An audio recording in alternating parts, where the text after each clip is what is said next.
Hello and welcome to Colred Plays Raid Shadow Legends. I am Colred and we are on my brand new account. You can see I am level 23, and today's video we're going to be talking about some more things that we learned from day one of our brand new account.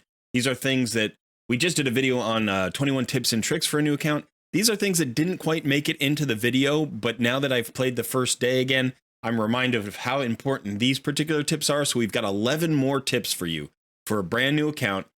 Don't worry if you're already past day one, these can still help you, but I do want to focus primarily on the first 48 hours of a brand new account. So if you've just started your account, or if you're thinking about starting a new account, rolling one up for this Sun Wukong free-to-play challenge that we're doing, then these tips are going to help you out. By the way, just a quick reminder, if you want to get in on the fun, we have a live stream going every day this week, starting somewhere between noon and 1 p.m. Eastern Daylight Time. And yesterday was our first stream. It was very successful. It was a lot of fun, a lot of people in the stream. So it was great to hang out with you all. Thanks for making it as successful a debut as we could have hoped for. Additionally, like I said, if you want to get in on it, consider subscribing to the channel. Also consider joining our Discord community. There should be a link in the description of this video and also on our main YouTube page. And you can apply for a clan there. There are a few spots left, not too many spots left for the two clans. One for me, one for Sun. If we go over our limit, we will consider starting a third clan, but for right now, we are still taking applications for the time being.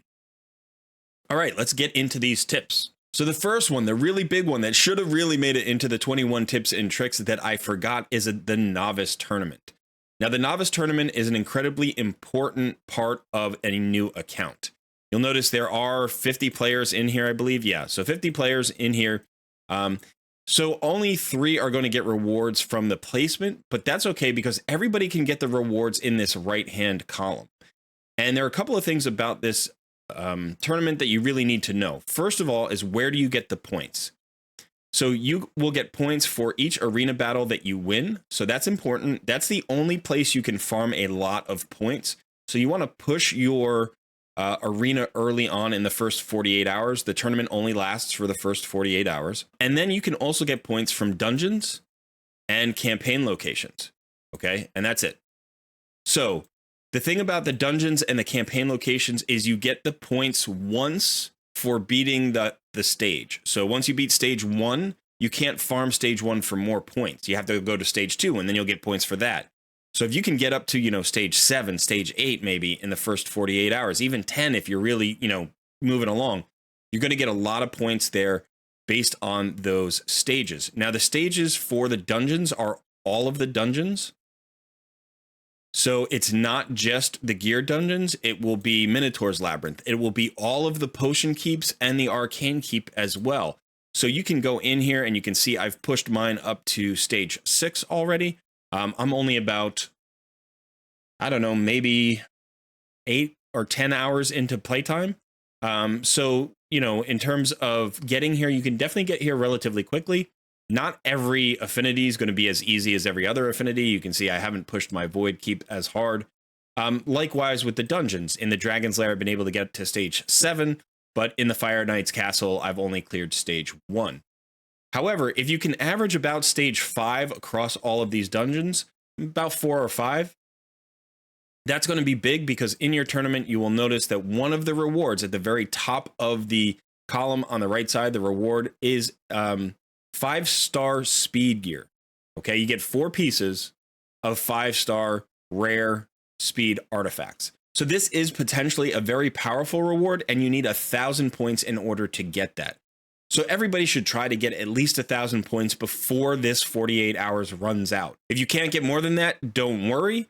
Those 1,000 points are going to be the most valuable aspect of this Novice Tournament. And if you get lucky with those speed gear drops, they could be really, really powerful and really help your account out quite a bit. All right, tip number 2 has to do with referrals. If you watched our live stream or the recording of our live stream, we had a lot of trouble getting our referrals set up. It seems to be working fine today, but I would say that one of the things that we seem to have learned is that it's better to wait until you get to level 10, account level 10, before you give a referral to a friend.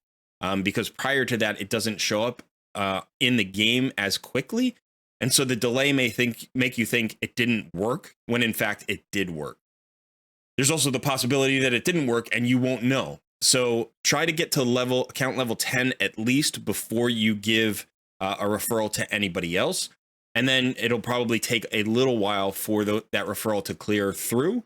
But probably by the time they're level 3 or level 6 at the latest, they should get the little button up here to click trust your referral. So if you don't see that by level 6, you may want to try re-rolling. If you re-roll and you still don't see it, then just wait a while, give it an hour or so, and maybe it'll come through. It's hard to give clear advice on this because it was working the day before yesterday, and then it wasn't working yesterday, and then it started working late in the day yesterday. So my guess is there was just so much server load with people, rolling up new accounts for the Sun Wukong event that kind of slowed the referral system down. But the best advice I can give you is don't give a referral until you are at least level 10, maybe like 11 or 12 just to be safe. And then give it a little bit of time before you freak out and re-roll. Tip number 3, this is really important. I already said get into a clan and start doing your clan quests, but you really do want to get in here and start doing clan quests right away. Okay, now you have these different levels of clan quests. They reward different levels of clan gold or different amounts of clan gold. It's not super important that you get here and take an elite quest because these are much harder to do, but you should be able to complete some basic and expert quests. Remember, you get an entire week to do this and then it will reset. Talk to your clan leader about the rules around clan quests because some clans will have rules that determine basically what you can take or what you can't take. But then you can come in here to the clan shop. Now, in the clan shop, there are a couple of things to note. One is that this skin fragment for Arbiter is just that. It's just a skin. You don't get the champion. So I would leave that alone. You can get rare skill tomes if you need them early on. This is a place to go, especially if you get stuck, somewhere and you need just 1 or 2 more books to get your starter champion over the top. But what I would probably save for is when your clan hits level 5, they're going to open accessories. Now, these are revenge accessories, which means they have a 5% chance to counterattack when hit. This is an additional bonus to just being a good accessory. They are also 5- and 6-star accessories. So what that means is this is probably going to be the highest level of accessory you have access to early in the game, because the only other place to get these is going to be Spider's Den. And at best, maybe you'll be farming like level 10 or something at that point. So you're not going to get a lot of 5- and 6-star accessory drops. Plus, the revenge is the 5% counterattack is really nice, especially on certain champions, especially on your starter champion, by the way. It's generally really good on your starter champion, especially if you have them in lifesteal gear, because that's just going to also increase their survivability. So I would focus here. Once you have enough accessories for the main champions on your roster, start saving again, and you can consider getting either Yannicka or Yukari down the line. Obviously you have to get to clan level 9 in order to unlock Yukari fragments, and level 5 to unlock Yannicka fragments. They're both very good champions. I do think that Yukari is a bit stronger than Yannicka, but you're going to be able to get her a lot faster. 1, she is cheaper in terms of clan gold. 2, you're going to unlock her at clan level 5 instead of clan level 9. So you can decide whether you want to go for Yannicka early or wait a little while to get Yukari. If you have a clan that's not that active, it's going to be a long time to get from clan level 5 to clan level 9. So you could be talking a couple of months delay. If you have an active clan, you can probably get from level 5 to level 9 in a few weeks, definitely less than a month. So it's not a huge delay, and that'll allow you to save up enough clan gold to start collecting those fragments. You can get 5 of these fragments a week, so it's going to take you 20 weeks for either champion. So, it is a long-term, at least a mid-term goal, but you want to consider it right from the get-go. So start stockpiling your gold now, and then obviously get into your accessories first, and then start saving for these very good champions. The next thing I want to talk about is campaign rares. So in the campaign, there are going to be rares that drop. Oh, I've got a reward there. Let's collect that. Demon Spawn Ring. Okay. So here you have some rares that can drop. Obviously, we have Valerie, we have Conqueror. Every single chapter here will have at least one rare that can drop. Skullsworn here. And you can also get rares, obviously, from pulling shards if you decide to do so. I am not pulling shards right now, but mystery shards will occasionally reward you with rares. So I've said in the past that you want to save your rares, your fusion rares for instance, the Raz and Scarhide fusion here. You know, you have all of these rares that you need to pick up. Now, if you pull a rare from a shard and it is not a farmable rare, then you definitely want to hold on to it. However, if it is a farmable rare, and what I mean is if you can get it from any of those campaigns, right, any of those campaign chapters, you can generally consider them as chickens. You either use them as a 3-star chicken. I generally wouldn't do that. I would level them up to 30, turn them into a 4-star chicken. Or if you want to get some good value out of a decent rare, level them up to 40, use them for a while, and then when you need it, turn them into a 5-star chicken to get your starter champion to level 6. Or I'm sorry, 6 stars, I should say, not level 6. So remember that some of these Razin fusion champions can only come from shards, and if you're not sure which, you can just click on one. So here I can click on Thurgist and it says, okay, this is where she comes from. She can only come from shards. So if you pull her, definitely put her in the vault. However, if you get a farmable rare, let's say Goremask is farmable. So we know that because it says Tilshire over here. Tilshire is a campaign chapter, and so I can get that here. So if I have a Goremask, I don't need to hold on to him. I can use him as food during the first week or two, and then, you know, worry about collecting him down the line. So again, there's a difference in the rares. The rares that I would hold on to are tip number 5, and that is all of the rares for the Relic Keeper fusion. Now, this guy right here on the left, this guy's name is Justiciar, and you will have to fuse him before you can get into the 3rd grouping of Arbiter missions. You can probably get to that mission, that Arbiter mission, in a few days. Definitely in the first week, you're going to get there if you're playing actively and pushing hard and following the Arbiter missions. So any of the champions down here, these 4 champions, War Maiden, Diabolist, Spirit Host, and Eris, you want to consider keeping. All 4 of them are campaign farmable. You can see, you know, it tells you the stage. You can even just click on it and it'll take you to it. And here's Eris. But remember, the drop rates are relatively low. I think it's about 1% for a rare at normal. Once you get up to hard, I think it's 1.5%.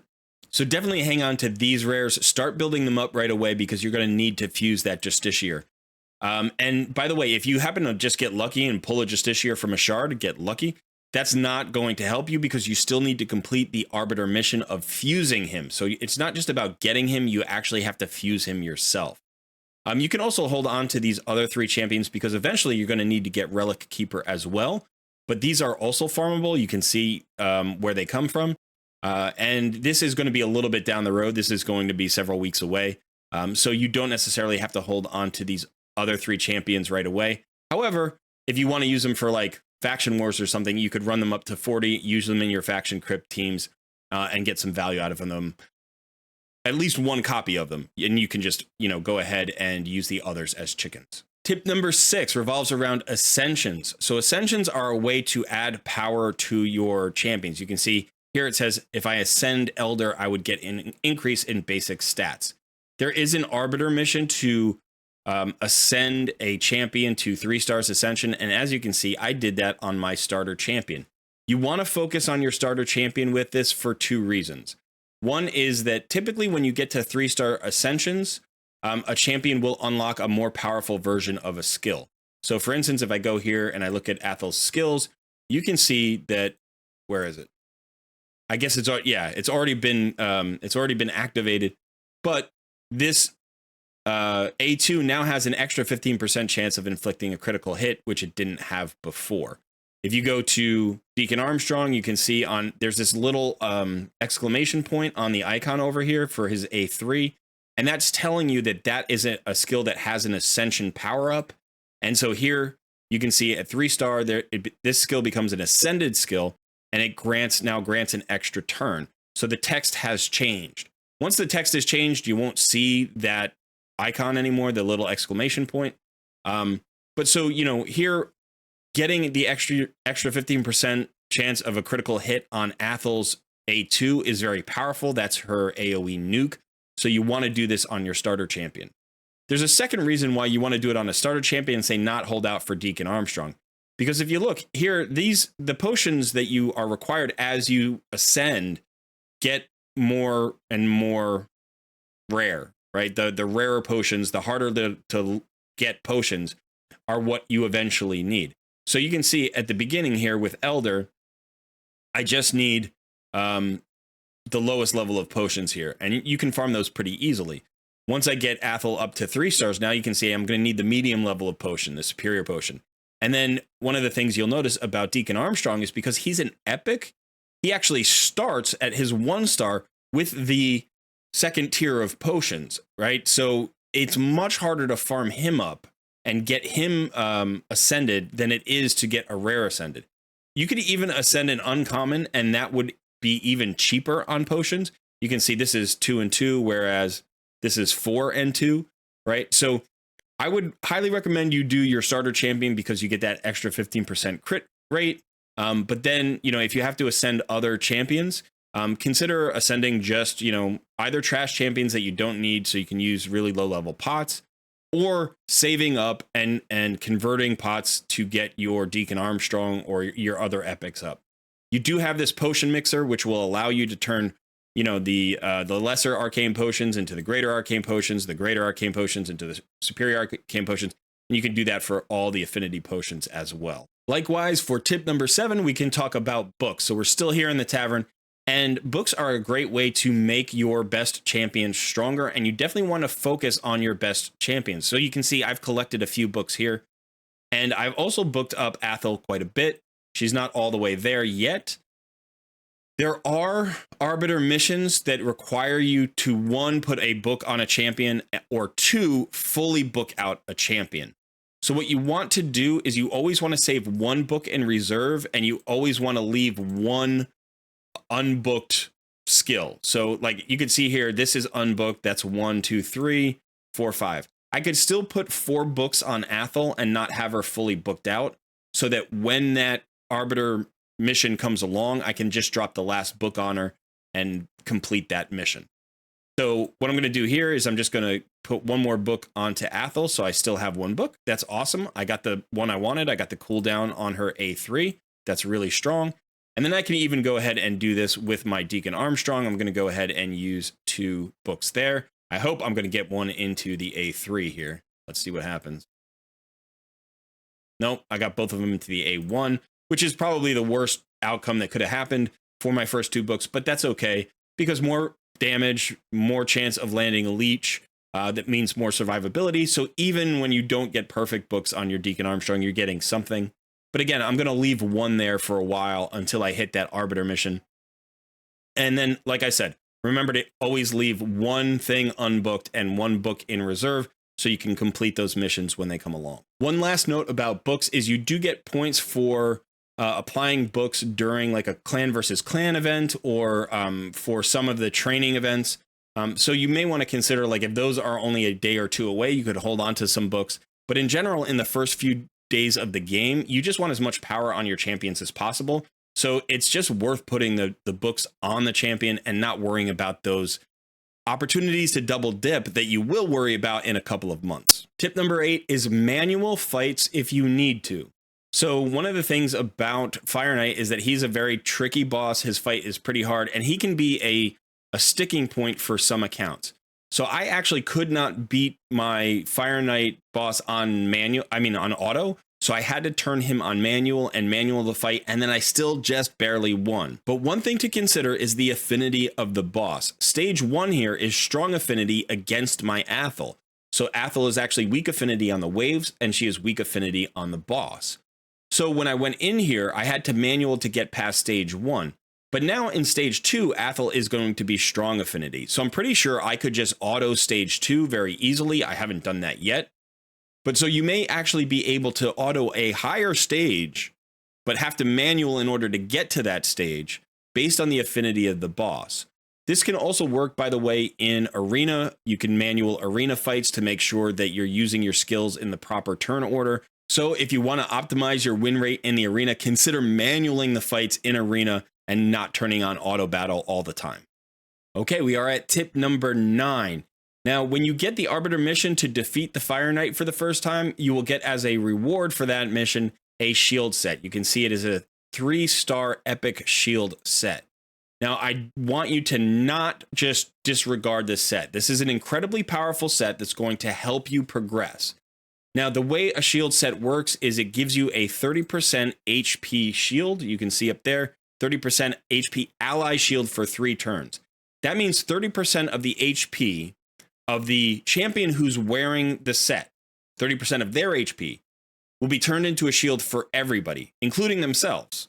So basically, it's like getting 30% HP for everybody on your team for 3 turns or until that shield is broken. That's incredibly powerful. It's going to help you progress in campaign. It's going to help you beat dungeon levels that you wouldn't have been able to beat otherwise. You do want to put it on a champion that's got a relatively high HP pool. As you can see, I put it on my Deacon Armstrong because this is the only champion that's 4 stars. So if I put it on anybody else, they're going to have a much lower base HP, and they're probably not going to have as high an HP pool. If you can get a chess piece which has HP percentage on it, that's going to not only increase the survivability of the champion, but increase the size of the shield for everyone. Now, obviously, you know, at some point you may want to put Deacon Armstrong in a different set, and that's fine. This is just going to be for a few days, and you may even migrate this set over to somebody else because it is such a powerful tool at this stage of the game. Tip number 10 is a new tip, and that's why I didn't remember it in the 21 tips, but we have the Call of the Arbiter limited series here. And this looks like this is now a permanent addition to the game because it's like in that tab where the news is and stuff like that. And if you go in here, you'll notice you have access to rewards. In order to share these trailers, all you have to do is click on share and then go ahead and copy hit the copy button, and that will be enough. And then you can select these rewards. Also, if you watch the episode, you're going to get some silver. So you can come in here and grab those rewards, but I would highly recommend you wait. First of all, you can grab it if you need more arena tokens, but you probably won't early on. And also remember that the energy just goes into your energy pool, and this is going to delay your ability to burn through this energy pool. And remember, what we want to do eventually is get below the maximum. So, you know, maybe when this is 90 or 100, I'll be able to get below that and then start regenerating energy passively. So what I would say is save this Arbiter series, save the whole series, which could be as much as 1,000 energy, it looks like, and some chickens. You might want the chicken, actually. You'll have to look at the individual rewards. But save the majority of them for an opportunity to get extra value out of that energy. I would say maybe for your first fusion event attempt, or maybe if you're trying to win a tournament and you just need a little bit of extra energy to get over the top. Don't just go there and get rid of that red dot because it's annoying the way I want to. Just hold on to it, hold on to that energy, and then pick your spot to get the most value out of that energy. Again, if there's another reward in the pairing like that 4-star chicken, maybe you want that's going to help you get your starter champion to 5 stars. That would be fine. But again, hold on to as many of those as you can for as long as you can until you need them. Finally, I want to come back here to the Arbiter mission chain.